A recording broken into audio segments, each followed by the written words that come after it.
1, 2, 1, 2. C'est bon, je crois. On va pouvoir commencer. Pour Brut, je suis dans une zone extrêmement reculée et très difficile d'accès du sud de la Colombie. Là, je me trouve dans un endroit très célèbre à Jérusalem. Là, je me trouve actuellement à Niamey au Niger. C'est très compliqué de travailler en tant que journaliste à Mogadiscio. Le risque de kidnapping est extrêmement élevé. Donc, il y a les policiers israéliens qui me demandent d'arrêter de filmer. Ok, je voyage aux 4 coins du globe depuis plus de 10 ans pour vous raconter le monde à travers des reportages et des documentaires. J'ai couvert de nombreuses guerres, traversé des mers, des déserts et des montagnes, et j'ai aussi côtoyé les milieux les plus marginaux de notre société française. Le métier de reporter, souvent ça fait rêver, sauf que pour en arriver là, ça n'a pas été facile. Dans cette vidéo, je vais vous raconter les coulisses de mon parcours, de comment je suis passée de mécanicienne automobile à 17 ans à reporter en Syrie à 21 ans, de comment j'ai réussi à intégrer une école de journalisme alors que personne n'y croyait, de comment j'ai filmé mes premiers reportages sans aucun budget et sans même avoir de caméra, et comment, bien sûr, j'ai failli tout abandonner à de nombreuses reprises. Cet épisode est sponsorisé par Cambly, je vous en parle en fin de vidéo. Alors en fait, ce que peu de gens savent, c'est que moi, à l'adolescence, j'étais vraiment à fond sur la mécanique, sur les bécanes, sur les scooters. À 14 ans, moi, j'avais même fabriqué moi-même ma 103, ma mobilette 103. Avec mes potes au Havre, j'habitais au Havre à l'époque, je viens de là-bas, et on passait notre vie à modifier nos scooters. Moi, j'avais un nitro auquel j'avais rajouté des néons bleus. Je vous jure, c'est la vérité, j'ai tellement la honte aujourd'hui. Et bon, c'est une époque qui me paraît un peu lointaine maintenant parce que je vous montre avec quoi je me déplace aujourd'hui. Une trottinette électrique. Ouais, je crois que je me suis un petit peu trahie. Bon, mais la mécanique, en fait, c'était quand même un kiff d'ado, mais je voulais pas du tout en faire mon métier à l'époque. C'était juste pour délirer avec des potes. Moi, en fait, du plus loin que je me souvienne, je voulais être photographe animalière sauvage dans la forêt tropicale. Je vous le jure, je devais genre avoir 6 ans et je m'imaginais seule avec mon appareil photo dans la forêt tropicale à faire des aventures. Tout ça pour vous dire qu'en fait, le métier de reporter, enfin l'image et le voyage, la découverte, c'est vraiment un rêve de petite fille. Mais je pense comme beaucoup de gens en fait à l'adolescence, ça me paraissait tellement inatteignable comme rêve que j'ai fini par le mettre de côté. Pour être tout à fait honnête avec vous, si aujourd'hui j'ai réussi à réaliser mon rêve et que j'en suis là, c'est largement grâce à ma maman. Et cette vidéo est un petit peu en hommage à elle d'ailleurs, vous allez voir. Et ma maman, c'est elle. Je suis Patricia, la maman de Camille. Et avant d'être à la retraite, elle était prof de techno dans un collège de campagne. Et pour être honnête avec vous, en fait, c'est grâce à mon père et à elle que j'ai aujourd'hui cet esprit d'aventure. En fait, avec ma sœur Elsa, quand on était gamine, on passait notre vie dans la nature. On faisait du camping sauvage, on faisait des randonnées. Genre à 9 ans, ils m'ont fait traverser toute la France à vélo. Et genre à 10 ans, toute l'Espagne à pied. Rien que ça. Et si je prends le temps de vous la présenter, cette maman, c'est parce qu'elle va avoir beaucoup d'importance pour l'histoire qui va suivre. Et puis l'adolescence arrive, la merveilleuse adolescence qu'on aime tous. Et la grosse flemme qui va avec. Moi, je voulais arrêter l'école après la 3e. Sauf que mes parents m'ont mis dans un lycée privé en économique et sociale. Autant vous dire que je ne connais pas du tout au décor. Ça ne se passait pas bien du tout avec mon style de vie, ma façon d'être. Donc le lycée a gentiment demandé à mes parents de me changer d'établissement, sinon c'est eux qui allaient me virer. Moi, je me suis dit, génial, j'arrête les cours. Tu ne voulais plus aller à l'école. Donc on s'est dit, bon, il faut quand même qu'elle passe un bac. Pour qu'elle puisse passer des concours après. Du coup, ma mère, en fait, c'est une ancienne prof de méca en lycée pro. C'est même une des premières femmes à avoir été prof de méca en France. Et elle a fait jouer ces super relations pour que je puisse intégrer en milieu d'année un lycée en bac STI. Et de fil en aiguille, je me suis retrouvée en STI mécanique automobile dans le lycée Antoine-Laurent de Lavoisier.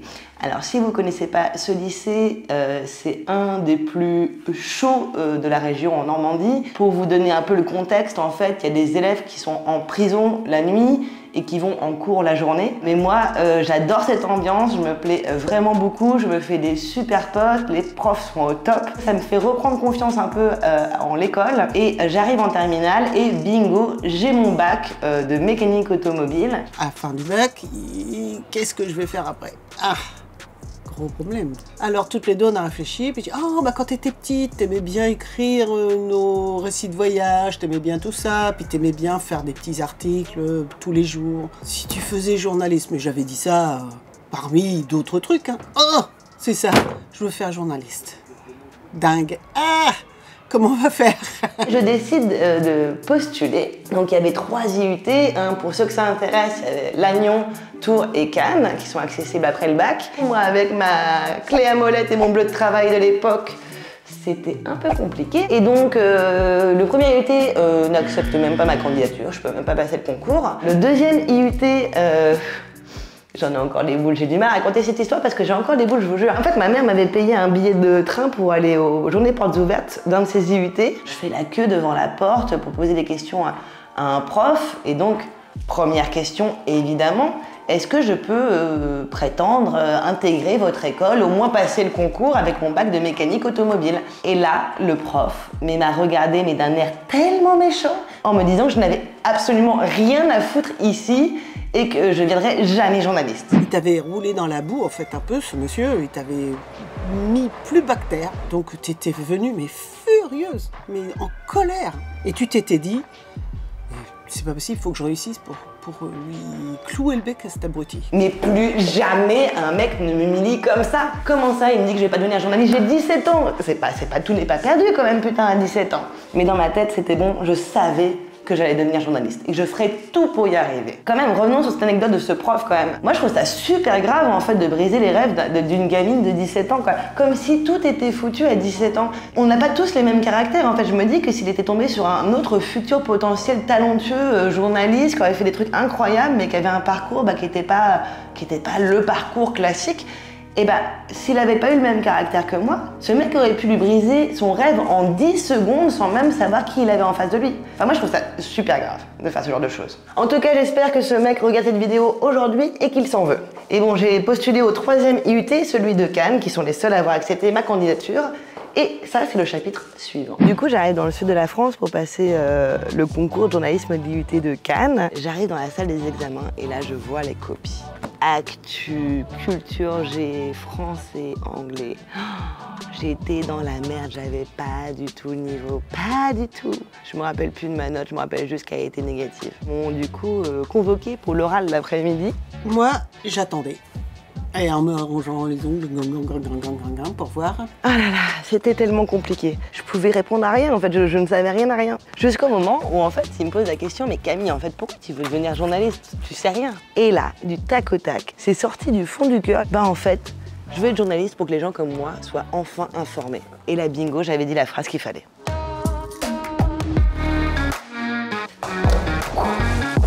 Ça, c'est un peu comme mon arrivée dans l'école de journalisme.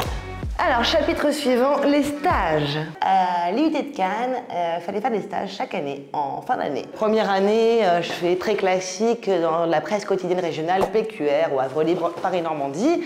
Deuxième année, je décide enfin de partir à l'étranger parce que moi, mon rêve, c'est de devenir reporter et de travailler sur des zones à l'étranger de l'actu internationale. Et donc, grâce à prof de l'IUT, j'arrive à contacter une télévision privée au Bénin qui s'appelle Golf TV et ils acceptent de me prendre en stage. Et donc en fait moi depuis que j'avais 16 ans, je travaillais tous les étés, toutes les vacances, j'avais mon BAFA, je faisais animatrice de centre de loisirs, serveuse, agent de maintenance des espaces verts du Havre. Oui, j'ai vraiment fait un peu de tout et j'avais réussi à économiser quelques centaines d'euros pour me payer mon billet d'avion vers le Bénin. Et là, incroyable parce que pour moi en fait, moi je suis née au Maroc, mais je suis partie quand j'étais très jeune, quand j'avais 2-3 ans et à part le Maroc, j'étais jamais sortie d'Europe de ma vie. Donc partir au Bénin, donc en Afrique subsaharienne à 18-19 ans seule, c'était vraiment la grande aventure. J'étais hyper excitée. Donc là, je vous remets un peu en contexte, on est quand même en 2010. La 3G au Bénin, ça n'existe pas.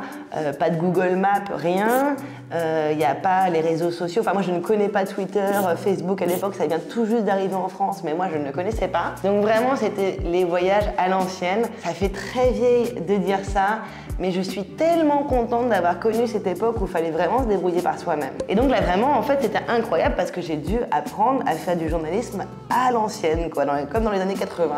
Donc il fallait se faire des contacts dans toutes les sphères de la société, dans les commissariats de police, dans des ministères, parmi la population, pour qu'on vous prévienne s'il se passe quelque chose dans un quartier, pour être réactif. Et donc j'ai même retrouvé mon carnet d'adresses de l'époque. En fait, j'étais obligée de noter, comme une vieille, quoi, en fait. Je notais tous mes contacts comme ça. Ça a pris un peu l'eau parce que ça a beaucoup voyagé en zone tropicale depuis. Mais vraiment, je pense que c'est la meilleure école d'apprendre à travailler comme ça. Mais le Bénin, ça a aussi été la première fois que j'ai vu la mort. Sur cette photo, j'ai 19 ans et c'est la première fois que je vois des personnes qui viennent d'être tuées, qui viennent d'être abattues. Et à l'époque, moi, je me considérais pas du tout comme reporter encore. Je n'étais qu'une stagiaire qui savait mal encore régler sa caméra. Mais je venais d'être confrontée à quelque chose de très particulier. En fait, c'était des Nigérians qui venaient d'être abattus par la police. Ils avaient traversé la frontière en moto pour braquer des magasins au Bénin. Et bon, la justice est quand même très expéditive là-bas. Donc ils avaient été tués par la police. Et je pense que quand on voit la mort, une mort aussi violente que celle par balle, il y a quelque chose qui se passe au fond de nous. Il y a quelque chose qui change, il y a une étape qui est franchie. Et je pense qu'il n'y a plus de retour en arrière qui est possible derrière. Et ce que je comprends aussi à ce moment-là, en fait, c'est que je vais pas dire que la mort me fait pas peur, c'est pas vrai. Mais en tout cas, elle m'empêche pas de travailler. Je pense que la souffrance, en fait, me fait beaucoup plus peur, m'horrifie bien plus que la mort. Ce que je sais pas non plus au moment où je tourne cette vidéo, c'est que ces cadavres, ce seront les premiers d'une très très longue liste de personnes mortes que je vais voir et que je vais filmer dans les 10 prochaines années de ma vie sur plein de terrains de conflits différents. T'étais gamine avant, tu l'étais plus en revenant. Tu es devenue adulte. Je deviens une autre Camille, quelqu'un d'autre, qui va encore évoluer par la suite.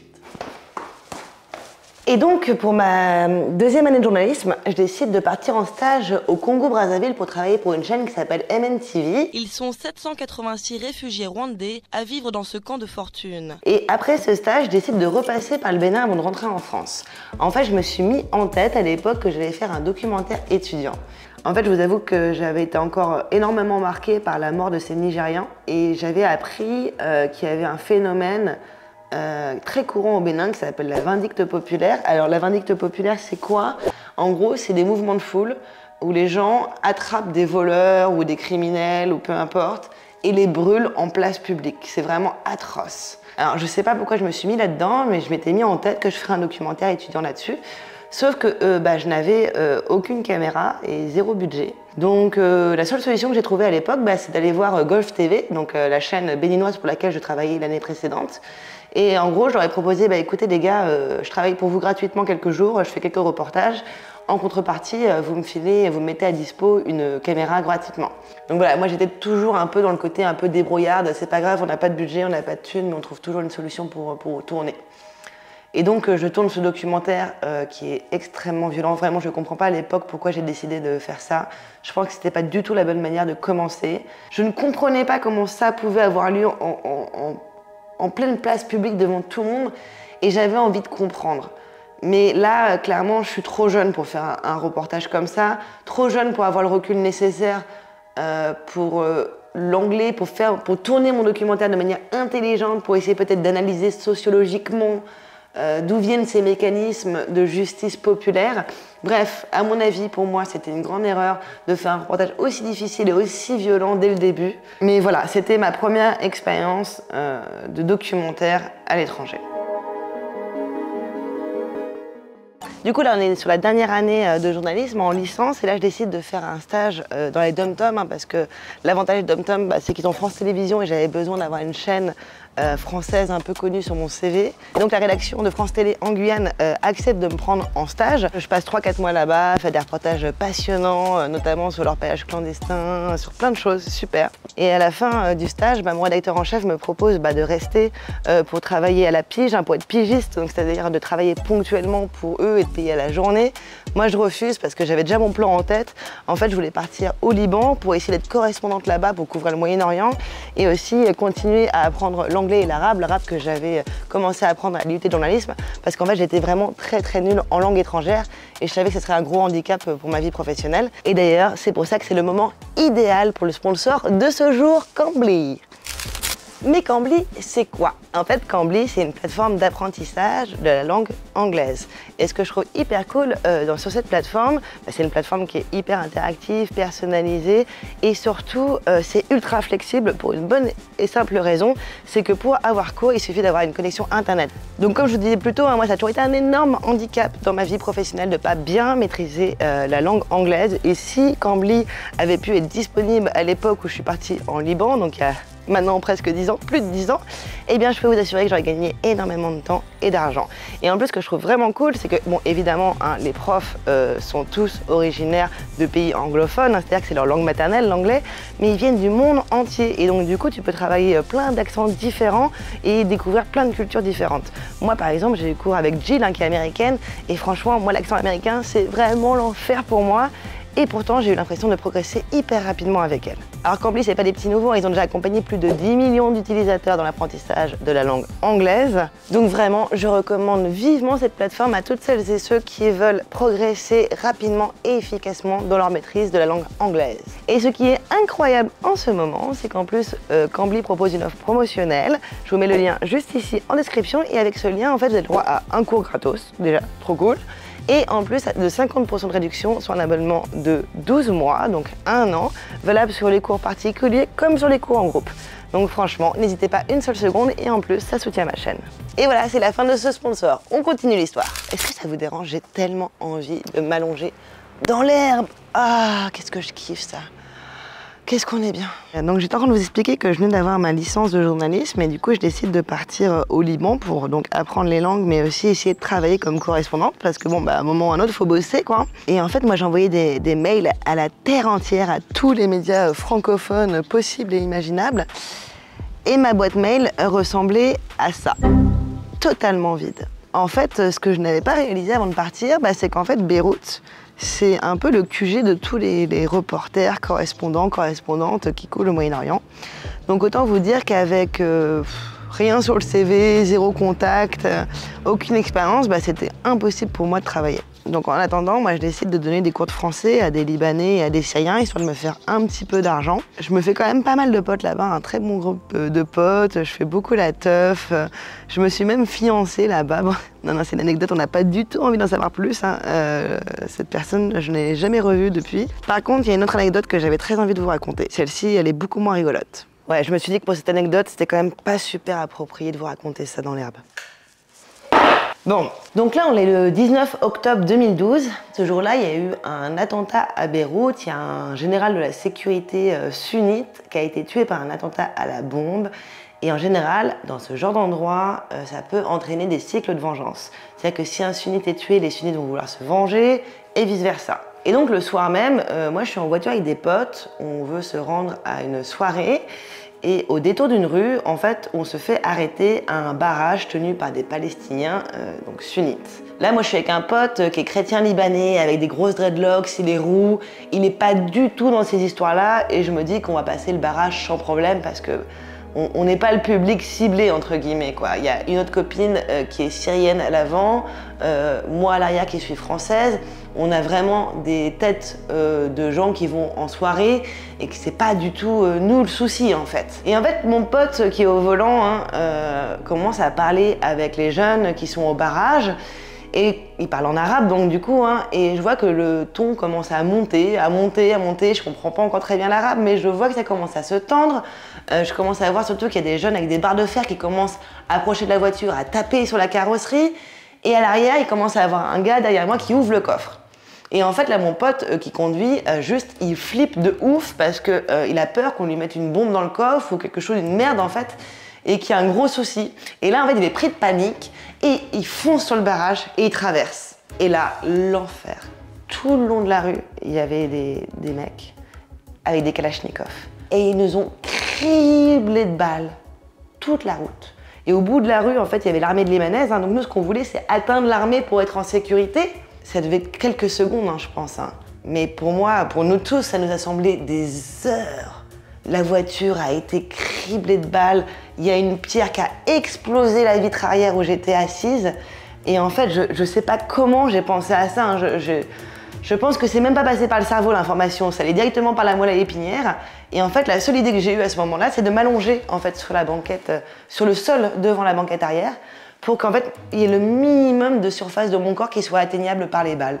En fait, je voyais vraiment pas quoi faire d'autre dans ce genre de moment. Heureusement, malgré que les pneus soient crevés, qu'on n'avait plus à rouler, on a réussi à atteindre les positions de l'armée, donc on était en sécurité quand on était derrière l'armée libanaise. Et là, je vous jure, on s'est arrêté.